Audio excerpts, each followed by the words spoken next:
Hello, ladies and gentlemen. My name is Boomsoks, and welcome to another episode of me reminiscing about my past.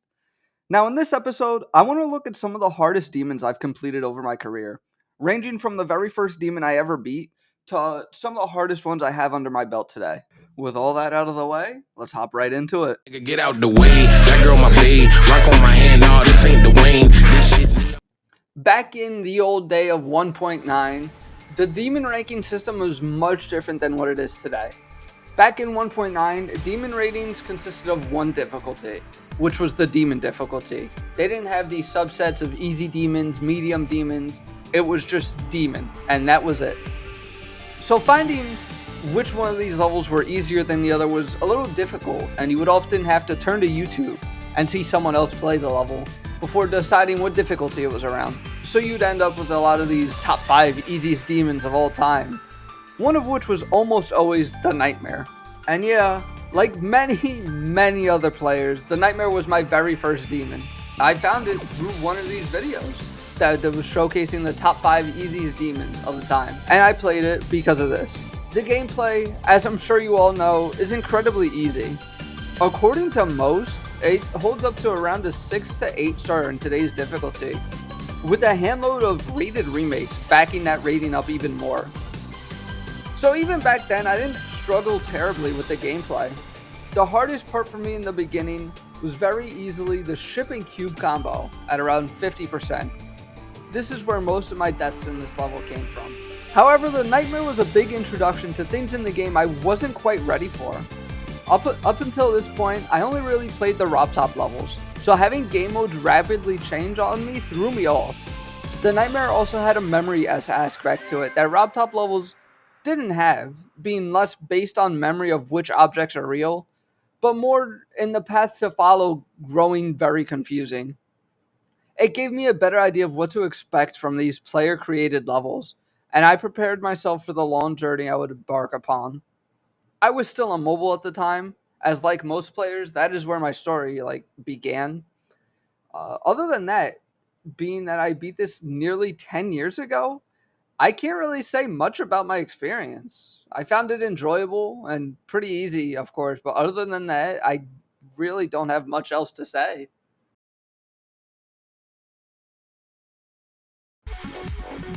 After the Nightmare, I would grind some easy demons and beat almost all of the ROP top levels. At this point, we were well past the 2.0 release, and a decent amount of new levels have started to come out. One of them was the Dragon's Lair by Nazgub. Before this, I had beaten Magma Caverns, a 9 star by him, which is what the Dragon's Lair is the sequel to. Magma Caverns was one of my favorite levels at the time, so of course I was going to beat its sequel. Unfortunately for me, the sequel is much harder than most of the levels I have attempted up until this point. The first part of the levels was by far the easiest. Everything from the boss was quick to pick up, with me struggling most with the UFO and ball parts.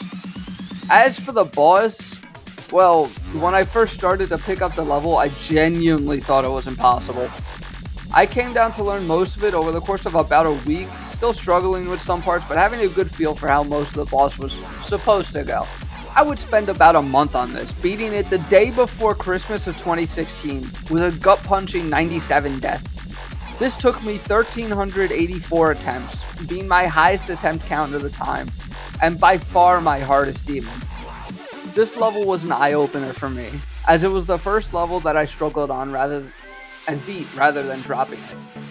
After this, I started practicing harder levels, like Supersonic, Windy Landscape, and the Ultimate Phase. It was a big confidence booster and inspired me to stay tuned into Nazgub as a creator, so I would go on to beat most of his release levels afterward. By the time I was at 9 Demons, 2.0 was out, and I had beaten all the ROB top levels except for Deadlock. Logically, I would beat Deadlock for my 10th, getting 3 achievements for it in the process. I was still on mobile at this point, and I grinded the level for over 2 weeks.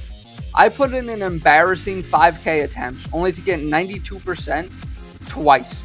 I gave up on the level, choosing to beat some random easy demon for my 10th. I wouldn't come back to Deadlocked until my 50th demon, deciding that I would still go for the 3 achievement plan I had. Once complete, I would get the ultimate deadlocked cube that I still use to this day, the deadlocked robot, and the Grim Reaper UFO, which I used earlier in my career if you look through some of my earlier playthroughs. The issue was, I had to complete it. Due to my past experience with it, I really wasn't looking forward to playing it again, especially considering how much I didn't enjoy it in the past. Surprisingly enough though, I would end up beating Deadlocked as my actual 50th demon, having it take me a little over a day and a half once revisiting it.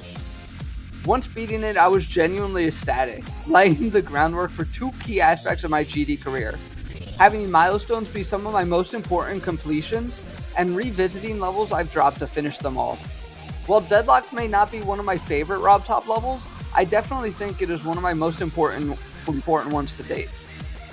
It set up the path for me to do so many things to come, one of which being our next level.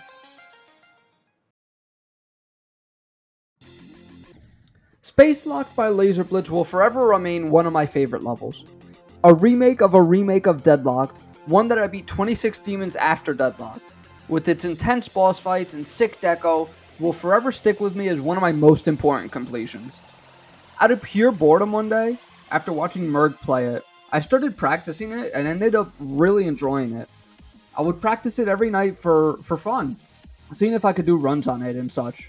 And eventually, when I did my first 50 to 100 run after a couple hundred of attempts, I decided I should sit down and beat it. I would grind this level on my tablet, using my phone to talk to other friends on Discord, who were also playing levels. Eventually I got to 60%, my first death at the second boss, while doing more and more 50 to 100 runs on the side, building up my consistency. I would die at 70%, my final end death, beating it shortly afterwards. It took me 5,174 attempts, slightly less than Deadlock, but still a lot for me at the time. Me being on mobile, I thought I would never be able to beat anything mildly hard or modern, but no. This was one of my first hard demons, and a decently notable one at that. It was enough of a confidence boost for me to say that for my 100th demon, I wanted to do something special. Space Locked really opened my eyes, showing me that some of these levels I love to watch, I might also be able to beat myself.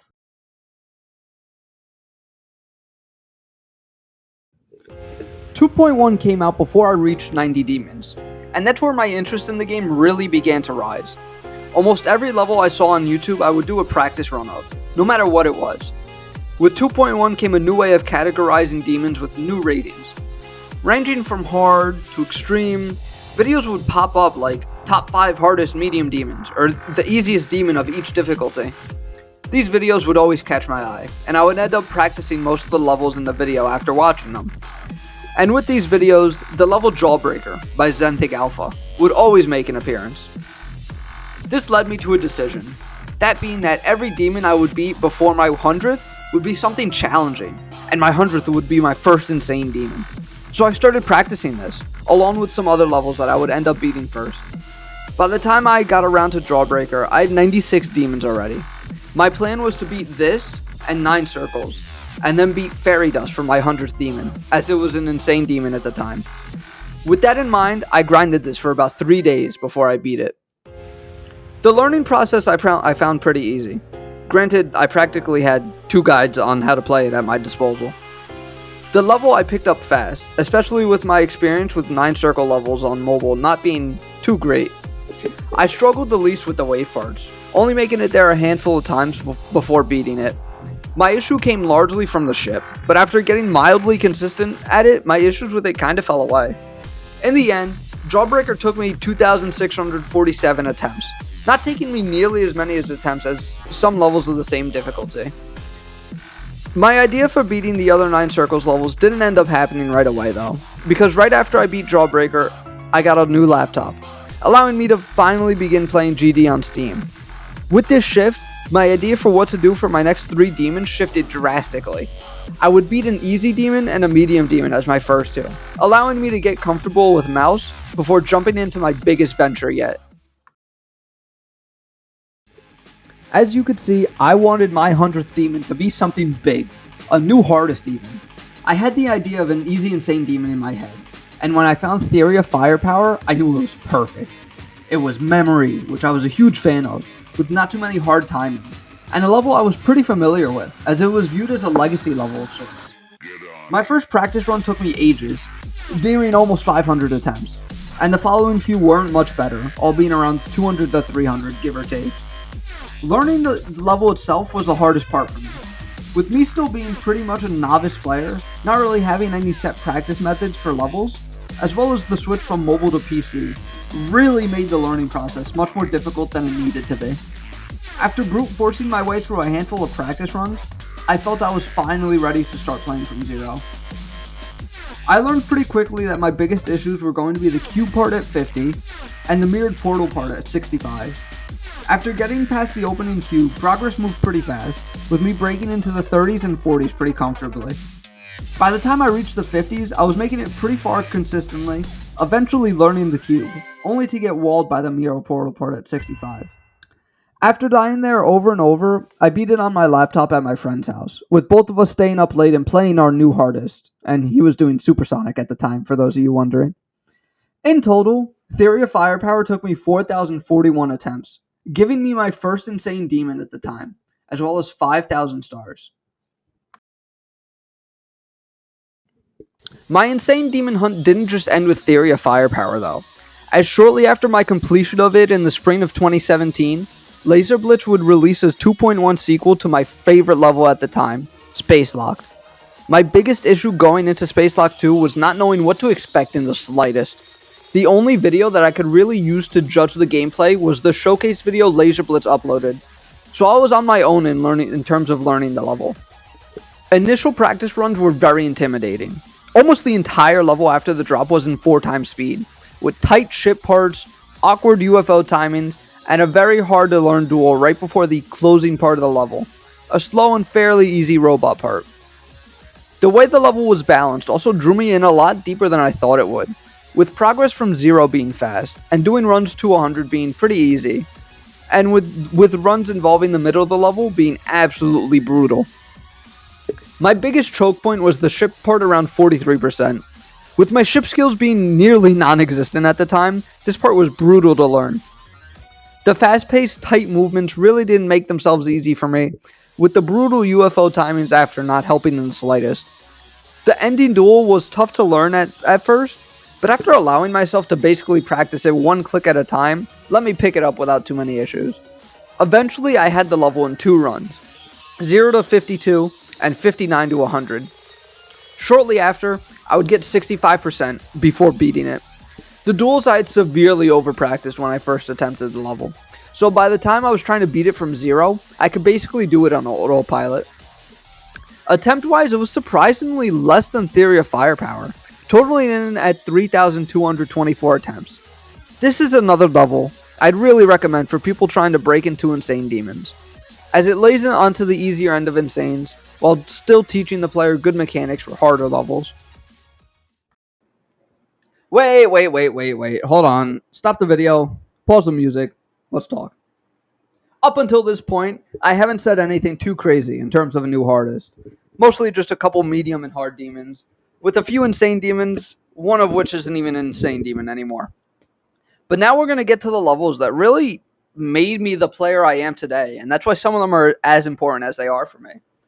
And if that's something that interests you, I have another video on my channel titled 30K, A Reflection, where I talk about basically the same thing, just in terms of a star grinding perspective. While you're checking that out, might as well sub to the channel too, and leave a like.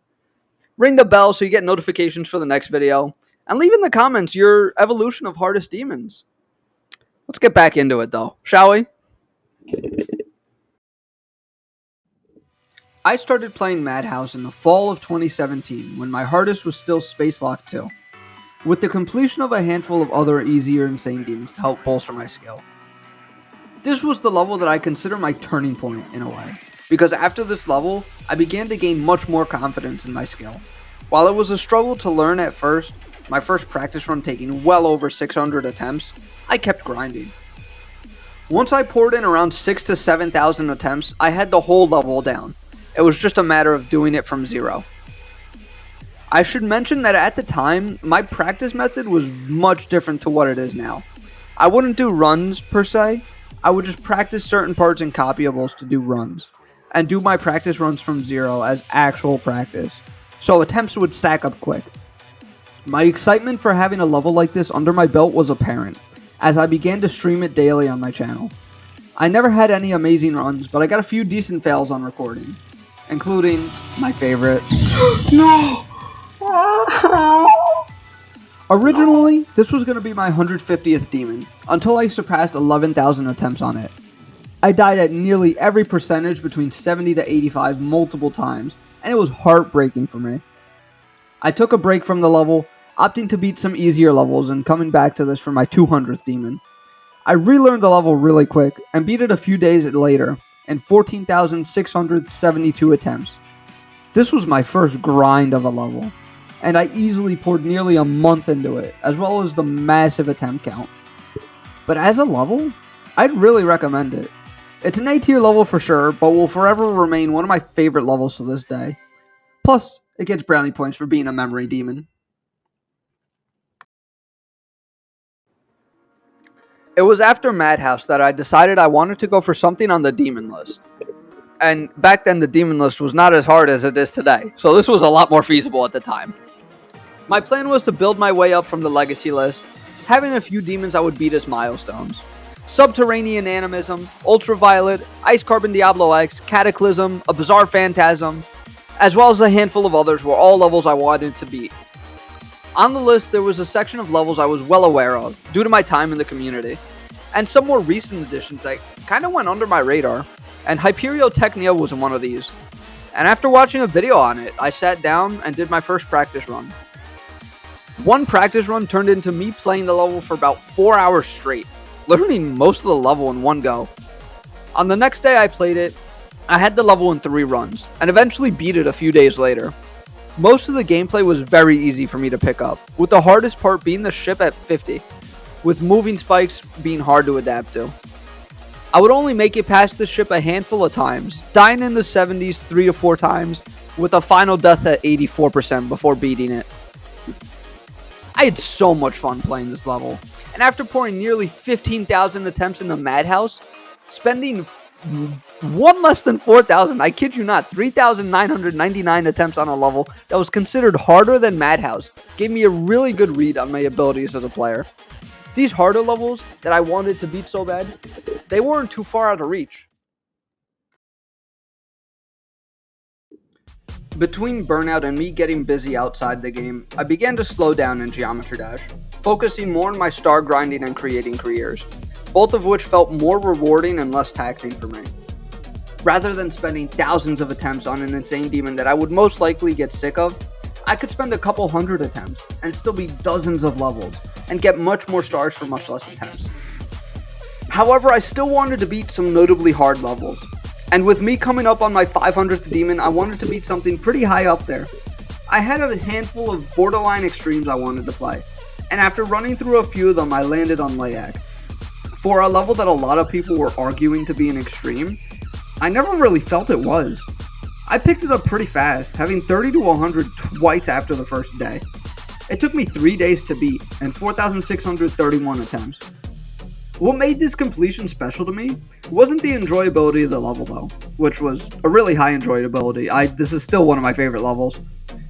This was the last level I beat on my 60Hz laptop, and was my way of going out with a bang before getting a higher refresh rate. My Layak completion was both the end of an era, as well as the beginning of one for me. I still find this another one of my most important completions to date, as Layak is another one of my favorite levels in the game, as I just mentioned. And it proved to myself that even on 60Hz, I was still much more skilled as a player than I thought.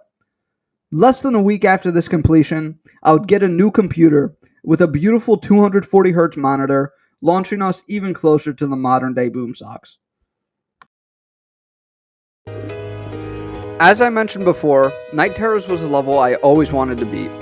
What I didn't mention, however, was the 6,000 attempts I poured in after beating Hyperion, wanting this level to be my next big demon, my 300th demon to be exact.